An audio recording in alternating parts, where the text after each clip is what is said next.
This is part 4 to the most complicated love.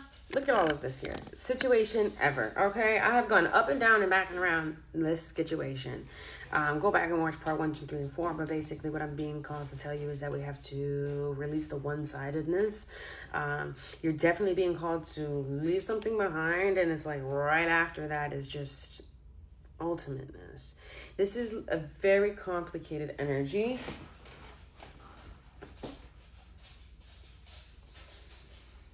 Holy Spirit, what is the guidance for this collective? Let's go ahead and get you some learnings. What is the guidance for this collective? Thank you, Holy Spirit. The number 7 keeps coming up. The light of understanding, and that's what I'm saying. Okay, we have like a little couch here. Maybe it's like a therapy couch or something. The security of commitment. I was getting with the Lovers upside down that, you know, what's being called to release is, I guess, maybe a lack of commitment. And, you know, with this, hold on one second, I'm trying to pull this back up. I know, it's a lot. But I wanted to clarify. So with the Devil reversed, and so releasing like the limited belief of like some sort of like a lack of commitment. We're coming into this light of understanding, and then I just had the security of commitment. So the guidance for you is to seek to understand before being understood. So listen actively, empathetically in conversations. Understanding builds stronger connections. What are they being called to do in this reading? So much. Yeah, this is like, I'm gonna pick it up first, but I'm just saying this is like a lot of healing. The network of connections, the power of empathy. This is talking about like building a strong professional network.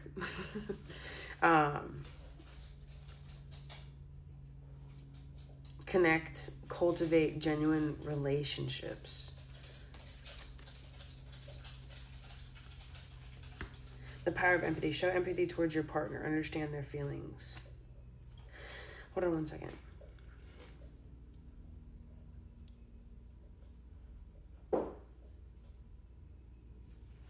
What are they going to be? Can I have one thing on this with the network of connections? I just want to see something really quick.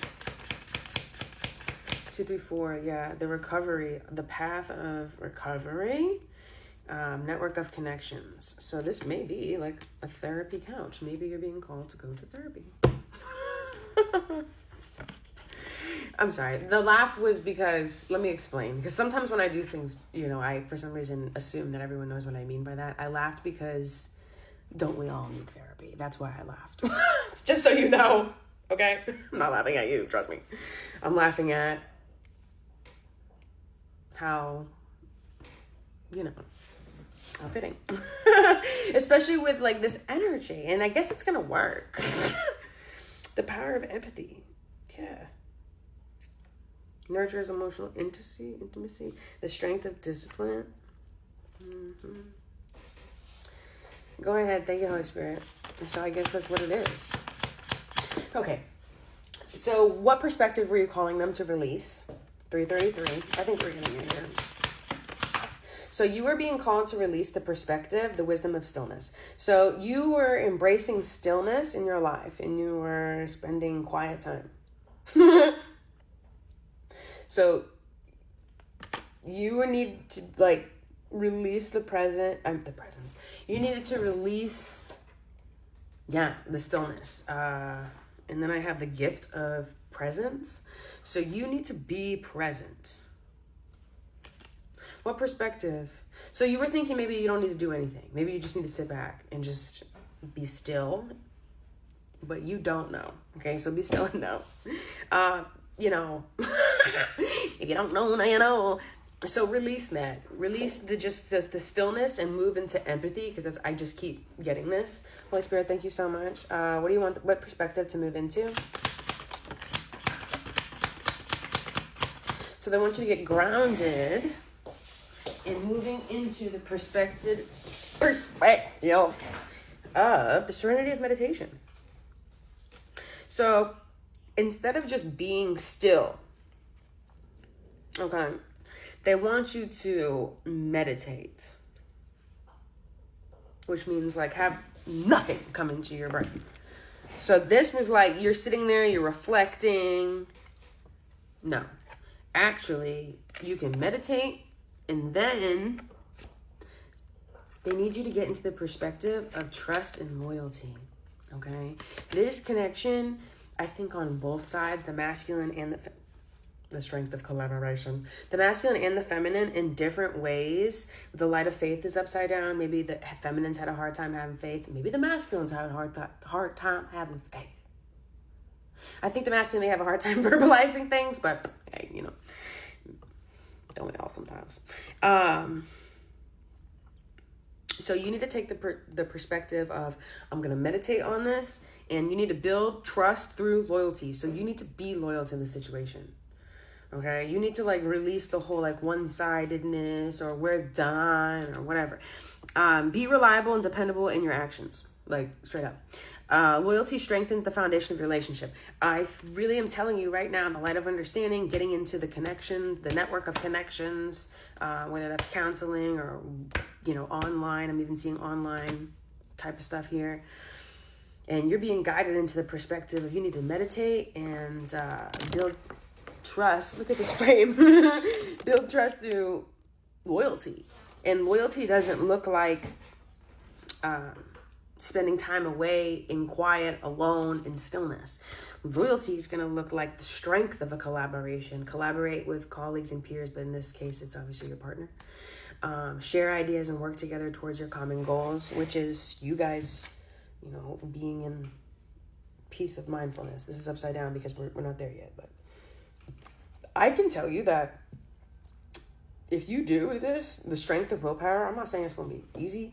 I really feel like the hardest part is over, though. I feel like you're on cruise control, not autopilot. I have to say that really quick. But cruise control. Yeah, like, I feel like the worst is, I don't want to say, but I do. I feel like you've summited the hardest challenge of this. Yeah. And also remember that you're home, like God is home. Okay? The light of positivity. Listen, if you have the strength to do this and to work on this, you are actually, this is going to be the best thing since sliced bread. No pun intended. For both of you. That's what's up. I'm really, like positivity. I'm really, really glad that I went in extra ham on this. I can only imagine how confused and complicated things have been for you, just based on the fact of how deep I had to go into this reading. I really like to go in like a math problem. Math, you know, you can get the same answer in multiple ways. 3 + 1 is 4. 2 + 2 is 4. 4 + 0 is 4. You know what I'm saying? And that's really how I like to do my guidance, to make sure we have everything. Oh my gosh, I just felt like I had a backpack on. All right, so you're ready to go. You've gotten what you needed. The grace of humility. Okay. Embrace humility. Recognize your strengths and limitations without arrogance. Humility opens you to learning and growth. Peace of mindfulness. And then I have love. This is actually from a different deck, so how divine. But this is actually love, and I was seeing your heart to feel it. Open your heart to feel it. Feel the humility, the light of innovation, so you can see like where you're not good at, you know. Both of you, though. The harmony of a partnership. So you realize, okay, this is where I'm not good at. This is where you're not good at. We recognize our strengths, our weaknesses. Now we can cultivate in this relationship and work together towards common goals to support each other, okay? To support each other as individuals. Harmony strengthens your bonds. But I think it's also to support. We don't have enough time. But yeah, we do. To support each other's individual aspirations. But like to be there. And then you're going to be getting into this is going to be a whole new like romance thing. Keep romance alive. Plan those dates, okay? Strength and discipline. If this was for you, you really probably will go through, obviously, all 4 parts. The courage of authenticity. Just be true to yourself. Express your thoughts and feelings open, honestly, but be authentic, okay? The magic of laughter. And then we have the path of service. You're called to serve. You may even be like literally married to this person. Resilience. Peace, love, and mucho light.